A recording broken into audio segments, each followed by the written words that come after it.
La gente nella strada mi dice: sei un incapace, non puoi fare niente senza Gesù. E la gente mi dice: hai perso, sei vuoto, non hai più risorse. E in realtà non è così. Per le cose ordinarie posso fare da solo. Per le cose straordinarie non posso fare da solo. E il Signore non ci chiama a fare cose ordinarie, ci chiama a fare cose straordinarie, perché ha un progetto che è fuori portata nostra, ma che il suo spirito vuole compiere nelle nostre vite e attraverso le nostre vite. Allora, la mia macchina mi dice: io dipende dalla colonna di benzina, e nessun condanna la mia macchina perché è stupida di dipendere dalla colonna di benzina. Però la macchina va, o la porto alla colonna di benzina per fare il pieno, e dopo vai da sola. Stamattina siamo venuti per fare il pieno e andare da soli questa settimana con questa forza che il Signore ci dà, con questa istruzione che il Signore ci dà, con questi cambiamenti che opera nella nostra vita stamattina. Quello che Laura ha detto stamattina era un salmo attraverso il quale vedevo il sacrificio di Gesù.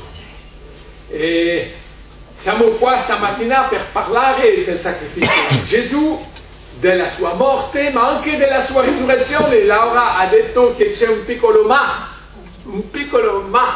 che cambia tutto. Gesù è morto, ma Dio l'ha risuscitato dai morti. E questo cambia molto nella nostra vita.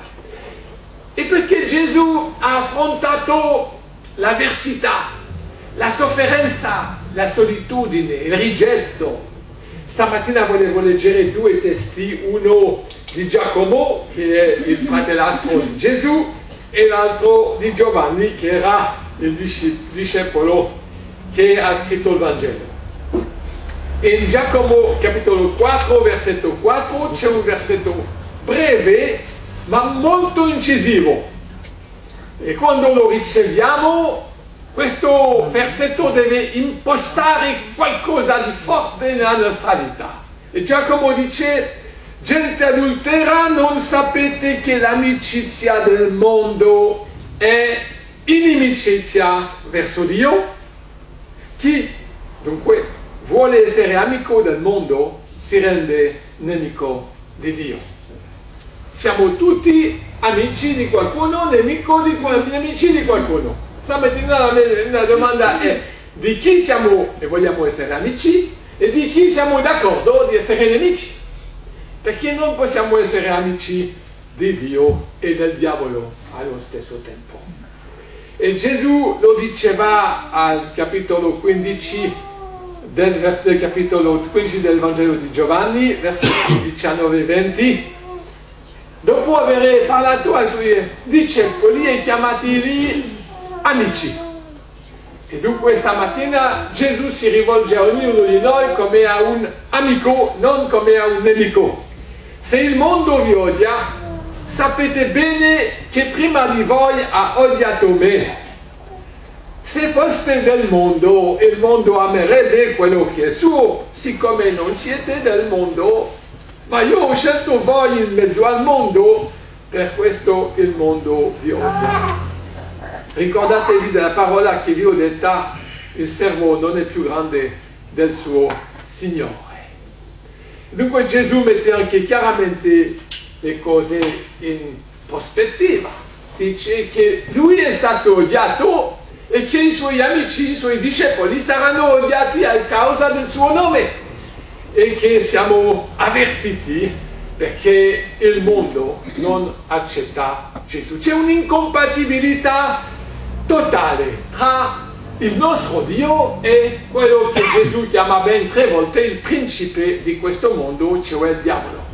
È un'incompatibilità totale, e chi vuole provare a riconciliare il diavolo con Dio non ha capito che è impossibile e che non possiamo mantenere la capra al cavolo. Vi faccio capire: o abbiamo la capra ma il cavolo viene mangiato, o abbiamo il cavolo e la capra deve andare via. Però non possiamo avere entrambi, non possiamo essere amici del mondo e amici di Dio. Dobbiamo fare la scelta perché sono cose incompatibili. Sento dire anche nella strada, io ho già detto che la strada è una scuola biblica, sento dire che se Gesù è morto per riconciliarci con Dio, avrà potuto anche riconciliare il diavolo con Dio. E questo la Bibbia non ce lo dice. O la Bibbia ci dice che il diavolo non è riconciliato perché è nemico. E perché il nemico ha odiato Gesù fino al crocifiggerlo. E dunque il lavoro di riconciliazione di Gesù non è un lavoro di riconciliazione del diavolo con Dio. È un lavoro di riconciliazione di ognuno di noi che si pente dai suoi peccati, che realizza quanto è marcio dentro e quanto ha bisogno dipende da Gesù per vivere una vita straordinaria. E dunque oggi non vogliamo credere che Gesù abbia fatto tutto bello e che nel mondo siamo comunque al nostro agio perché Gesù ha pagato un prezzo di riscatto. In questo mondo non siamo al nostro agio perché il diavolo è sempre nemico di Dio e Gesù dice che il diavolo viene soltanto per distruggere, per uccidere. E il proposito del diavolo, il progetto del diavolo per ognuno di noi è di ucciderci. È paziente, però il suo progetto è di ucciderci. Come il suo progetto era di uccidere Gesù fin dal primo giorno, quando Gesù è stato tentato, il diavolo ha provato a ucciderlo. E come Gesù non si è lasciato fare, la Bibbia ci dice che il diavolo si è allontanato aspettando un'occasione favorevole. E quando Giuda si è proposto di dare Gesù tra le mani dei capi, il diavolo ha trovato l'occasione favorevole. Il diavolo è sempre un nemico, è il nemico di Dio e sarà nostro nemico se siamo amici di Dio. Il proposito di Gesù invece è la vita abbondante. E dunque da un lato vogliamo il diavolo con un progetto di morte e Gesù con un progetto di vita e di vita abbondante. E abbiamo bisogno di questa vita abbondante, perché abbiamo bisogno dell'abbondanza delle risorse del nostro Signore, per dimorare vincitori, più che vincitori, in questo mondo dove siamo odiati e rigettati. Allora vorrei dire che non c'è niente in comune tra la vita e la morte, non c'è niente in comune tra la luce e le tenebre, non c'è niente in comune tra la menzogna e la verità. E chi si schiera per la vita, per la luce, per la verità, è nemico della morte, dell'oscurità e delle menzogne. E il diavolo è il bugiardo, il padre delle menzogne. Quando Gesù è venuto nel mondo come luce del mondo, la gente non ha apprezzato e la gente ha spento la luce, perché la luce disturbava. La luce disturba sempre quando c'è qualcosa che non è bello da vedere. Quando è buio nessuno vede, nessuno si vergogna, ma quando c'è la luce allora le cose sporche vengono alla luce e c'è da vergognarsi. Come reagiamo quando la luce entra nel nostro cuore? Spegniamo l'interruttore? O diciamo, caspita, non avevo capito che ero così peccatore. Non avevo capito che la malvagità è così ancorata in fondo al mio cuore e me ne pento. I capi religiosi del tempo di Gesù hanno spento la luce, hanno rifiutato di pentirsi e hanno pensato che spegnendo la luce avevano risolto il problema. Ma il problema non era la luce, era il loro peccato. E dunque spegnere la luce non ha risolto niente. È come la signora che guarda allo specchio e che trova che ha delle ride rughe e è scandalizzata. spacca il specchio. Povero specchio, non c'entra. Però facciamo così.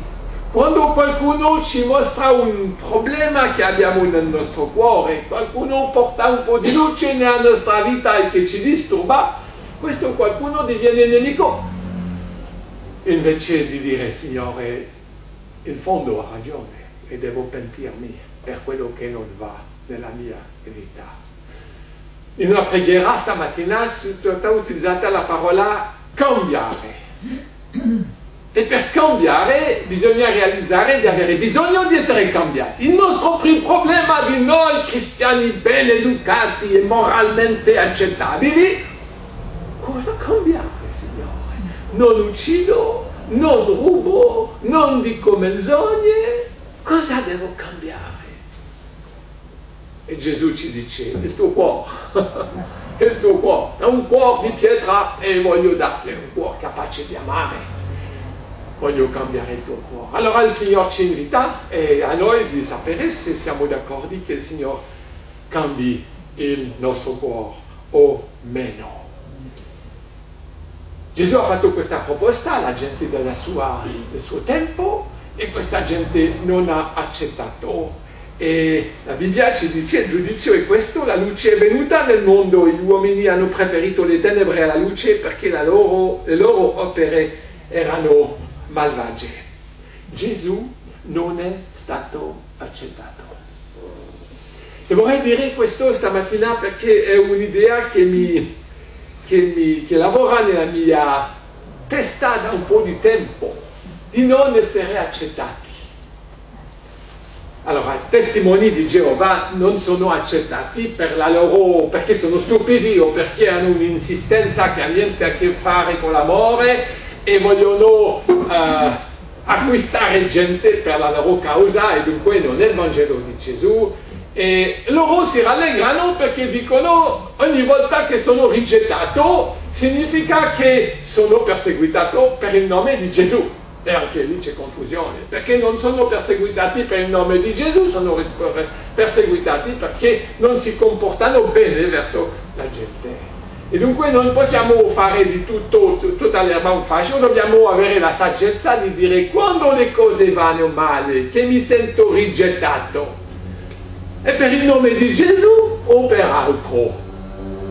Perché altrimenti viviamo nella confusione e il nostro Dio non è Dio di confusione.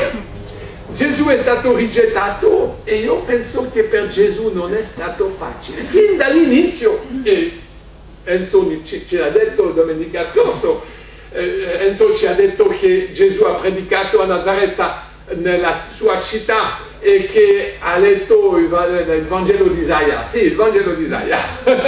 e alla fine l'hanno portato sul ciglio della montagna per ucciderlo, perché Gesù diceva delle cose che loro non potevano sopportare e volevano ucciderlo. Fino dall'inizio vediamo che Gesù non è stato accettato, è stato rigettato, non c'era posto neanche nell'albergo quando doveva nascere.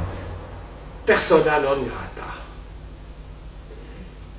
Io penso che in ognuno di noi c'è il senso di una persona non grata per un motivo o per l'altro. E vorrei dire questo Gesù, che è stato persona non grata, rigettato, perseguitato, non voluto, capisce il tuo sentimento quando ti senti solo, sola, rigettato, rigettata, incompreso, incompresa. E che ti trovi in situazioni nelle quali vorresti non trovarti. E il Signore ti dice, io ti capisco.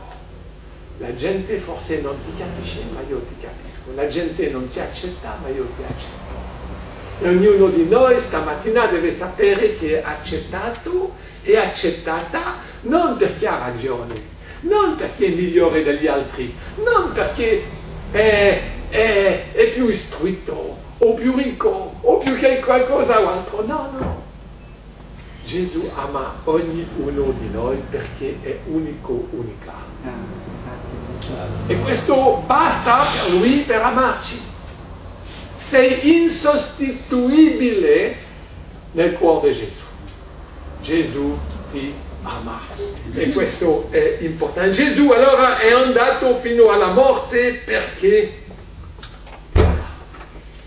e Gesù ci chiede di seguirlo e di osare essere odiati dagli altri quando li amiamo. Perché gli altri non accettano facilmente quello che diciamo, facciamo nel nome di Gesù. Quello che è forte nella personalità di Gesù, perché era un uomo straordinario, era figlio di Dio, quello che è sorprendente è questa forma di libertà. Gesù era libero verso il giudizio della gente attorno a lui. Se ne fregava. Potevano dire quel che volevano. Lui non cambia idea. Gesù non fa nessun compromesso per essere accettato dagli esseri umani. La gente parla male di lui. La gente travisa le sue parole, la gente mette insidie e trappole sulla sua strada. Gesù è libero e non si lascia imprigionare nei schemi degli esseri umani. Gesù rifiuta di essere lo stagio della società nella quale viveva. E per noi questo è un grande insegnamento, perché siamo degli esseri umani gregari. E pensiamo che per essere accettato nel branco, accettata nel gruppo, dobbiamo fare quello che gli altri dicono. E dunque ci troviamo sempre in una situazione difficile. Dobbiamo fare quello che gli altri dicono per essere accettati o dobbiamo fare quello che Gesù dice per essere accettato da Lui. E non è facile. Perché fino a che punto Gesù mi manda nel mondo per portare il suo amore e devo fare quello che la gente dice per essere accettato nell'idea che se mi accettano accetteranno il mio messaggio? O fino a che punto devo dire mi dispiace ma non mi prostituisco alle vostre pratiche perché seguo Gesù e accetto di essere rigettato o rigettata? Non è facile, mai facile. Però Gesù vuole aiutarci avere saggezza e discernimento per non essere nel compromesso con il diavolo. Vorrei dire che in questa società che proclama delle idee generose, delle idee umanistiche, delle idee che pensiamo essere belle, parlo per esempio della tolleranza, bisogna essere tolleranti verso tutti. Ma la società è intollerante. Basta guardare nel piccolo. C'è gente che viene perseguitata perché ha un altro colore, chiamate questo razzismo, no? O ci sono donne che sono perseguitate perché sono donne, chiamate questo stalking, no? Ci sono studenti che vengono perseguitati perché sono ciccionetti, perché sono più stupidi degli altri, perché chiamate questo buonismo, no? E ci sono dei cristiani che sono uccisi per la loro fede, chiamate questo persecuzione, rigetto. Dunque il rigetto è onnipresente nel nostro mondo e non possiamo sognare un mondo dove non c'è rigetto perché siamo qui. Gesù è venuto qui, in questo mondo e ci chiede di rimanere in questo mondo e di correre il rischio di essere rigettati per il motivo del suo amore, della sua parola, della verità e dell'amore. Quello che ci sorprende è che Gesù è stato rigettato dai uomini religiosi. Sono dei religiosi che l'hanno fatto crocifiggere perché la loro religione pretendeva di arrivare al cielo senza l'aiuto di nessuno. Volevano fare da solo. Come la mia macchina che si è fermata dopo 200-300 km perché era vuota. E loro si sono fermati perché non potevano raggiungere il cielo senza Gesù. Quando gli uomini hanno voluto fare una torre a Babele per andare nel cielo, Dio li ha impediti perché non è il modo giusto per raggiungere il cielo. Il modo giusto per raggiungere il cielo e di abbassarsi come Gesù l'ha fatto. Lui si è abbassato, perciò Dio l'ha innalzato alla sua destra. E le religioni non sono dei sistemi che sono d'accordo di fare regnare Gesù, sono dei sistemi che sono d'accordo di fare regnare l'ordine di una legge. Possiamo chiamare legalismo. Alla fine è tutto alla gloria di chi può ubbidire alla legge o alla onta, alla vergogna di chi non lo fa. Gesù non ha mai predicato questo. Il messaggio di Gesù è un messaggio rivoluzionario.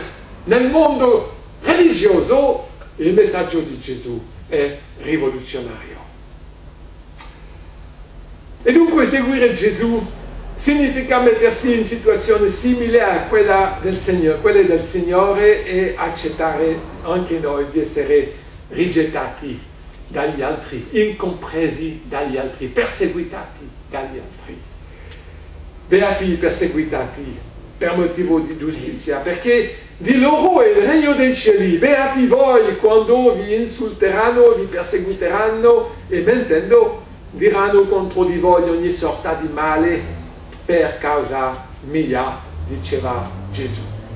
E dunque stamattina siamo qui riuniti per farci coraggio, per sapere che non siamo soli nel nostro buchetto nero ad avere dei problemi a casa, sul lavoro, nell'edificio dove viviamo o sulla strada di Trieste.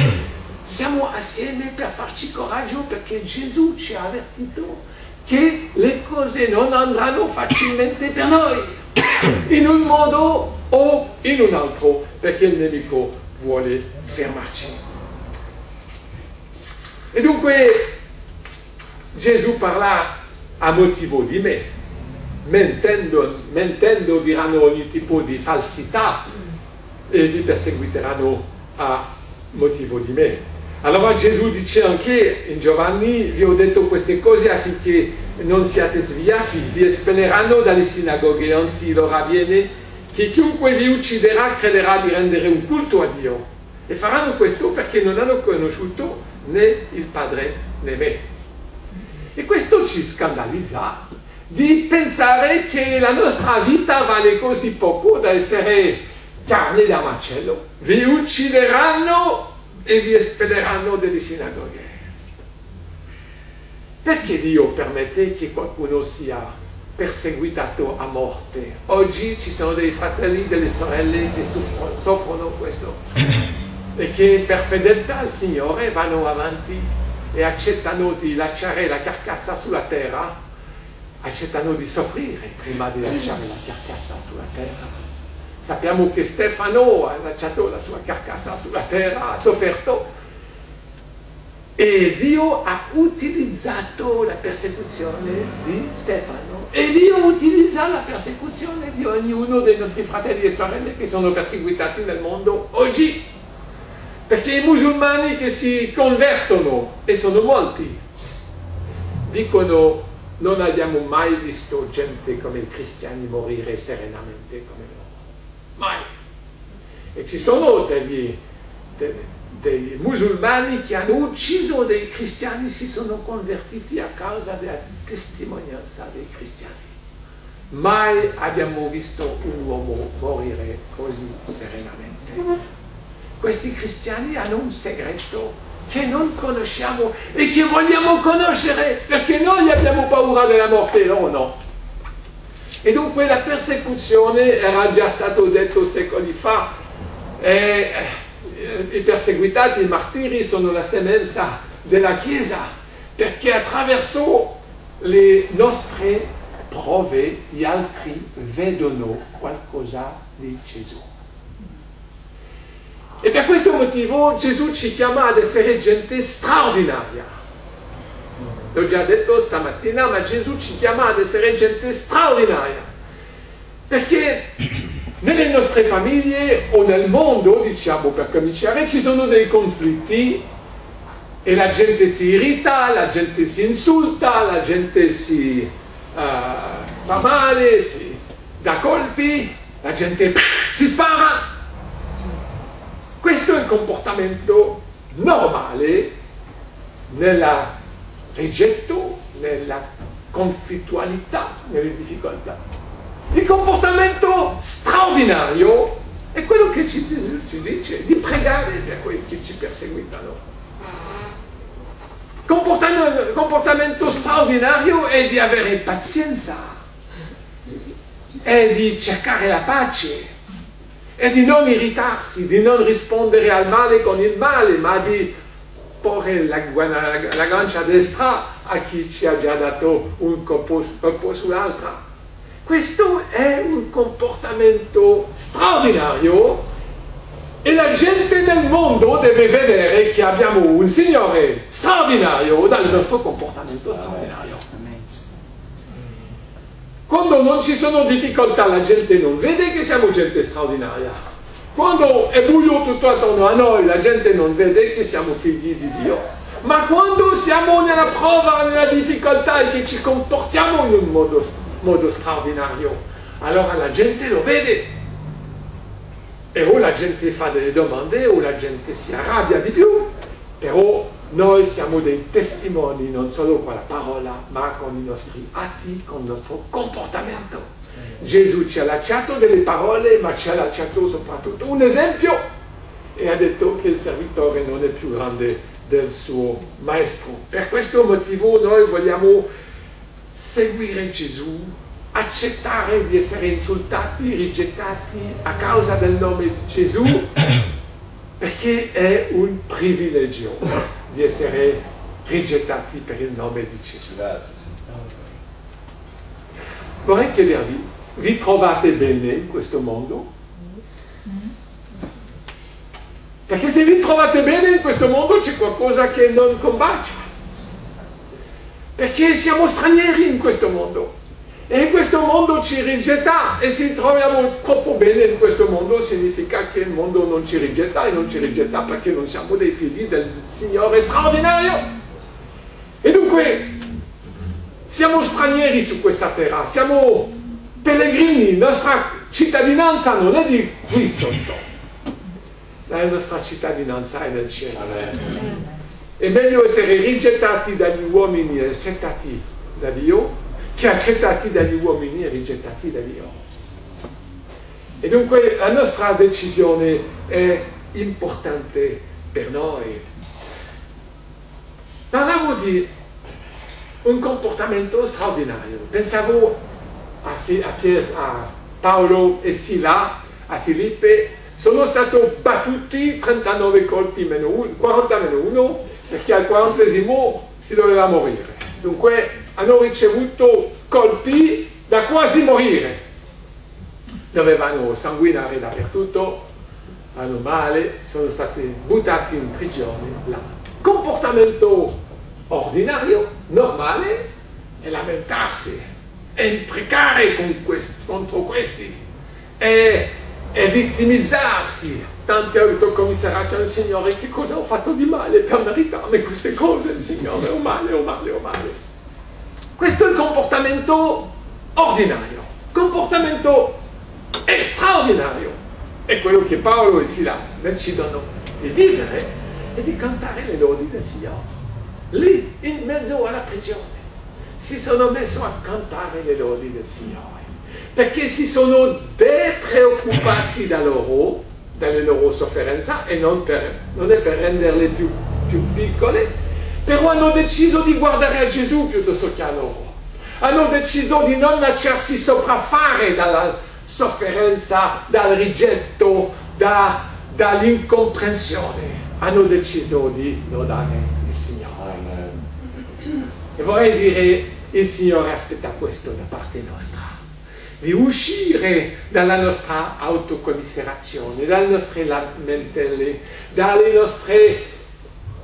Basta ascoltare la gente al mercato, al baretto, ognuno va della sua inflazione di male, ho male qua, ma io ho male di più di qua.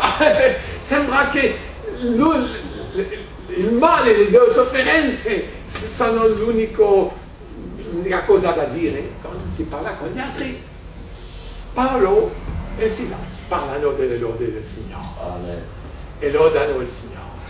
E gli altri prigionieri, che non dovevano essere tanto d'accordo con Paolo e Barnaba, li hanno sentito. E hanno detto, caspita, è la prima volta che sentiamo qualcuno cantare in questa prigione. E quello che dicono è forte. Hanno delle parole che ci fanno del bene nel cuore. A volte noi cantiamo nella doccia o altrove e i vicini ci sentiamo e forse i vicini diranno wow, queste parole mi fanno del bene perché mi incoraggiano, perché c'è qualcuno che mi capisce, perché arrivano come un balsamo su una piaga che ho nel mio cuore. Allora Dio ci chiama a vivere delle famiglie straordinarie, perché abbiamo un Signore straordinario. Il Signore ci chiama a vivere delle esperienze straordinarie, perché Lui è straordinario e vuole farci vivere delle grandi cose alla gloria del suo nome. Siamo a scuola del Signore. Mi avete capito? Le prove, le difficoltà e il rigetto che Dio permette hanno un senso e dobbiamo capire questo senso, perché se non capiamo questo senso giriamo 40 anni nel deserto. E quello che ci insegna l'esperienza del popolo di Israele, Dio l'aveva scelto non perché era migliore degli altri, ma perché Dio voleva portare la salvezza attraverso di loro. E loro non hanno capito la scuola delle difficoltà. Allora hanno vissuto l'angoscia, hanno vissuto i serpenti, hanno vissuto la fame, hanno vissuto la sete e ogni volta, poveri noi, meritiamo meglio di me. E non hanno mai capito che l'atteggiamento giusto, straordinario, era di benedire il Signore e dire Signore, in questo deserto orribile dove non c'è né da mangiare né da bere, siamo curiosi di vedere come ci farai venire acqua e carne. E Dio l'ha fatto e l'avrebbe fatto con i loro canti, ma non hanno capito che dovevano vivere per fede e si sono lamentati. E queste cose sono state scritte per noi che siamo arrivati alla fine dei tempi. Sì, si vedrà di nuovo la differenza tra chi onora il Signore e chi non onora il Signore. C'è stato detto qui 2 o 3 settimane fa. Si vedrà di nuovo la differenza tra chi muore nella serenità e chi muore nell'ansietà. Si vedrà di nuovo la differenza tra chi onora il Signore e chi segue il diavolo.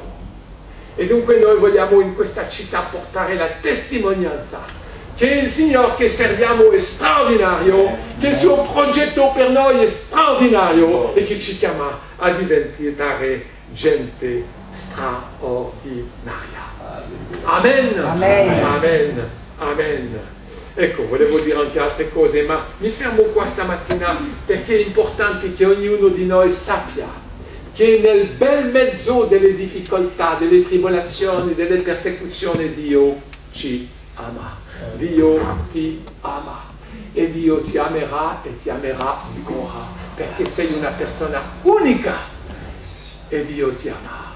E quando Dio permette certe difficoltà è perché la sua scuola è di insegnarti qualcosa e di insegnare gli altri attraverso il tuo comportamento straordinario. Amen. Amen. Signore, vogliamo ringraziarti stamattina per la tua parola. Ringraziarti, Signore, per l'istruzione che Gesù ci ha data e ringraziarti perché ci ami, Signore. Alleluia. Vogliamo rallegrarci perché ci ami, vogliamo aprire i nostri cuori al tuo amore e vogliamo lasciare il tuo amore e trasformare le nostre persone in persone straordinarie che vivono i valori del tuo regno, che vivono la pienezza del tuo spirito, che vivono l'amore dove c'è odio, la gioia dove c'è tristezza, la speranza dove c'è disperazione. Oh Signore, fa di noi dei strumenti per la salvezza della gente di questa città e fa di noi dei strumenti di gloria per il tuo nome, perché vogliamo glorificarti attraverso le difficoltà e le tribolazioni.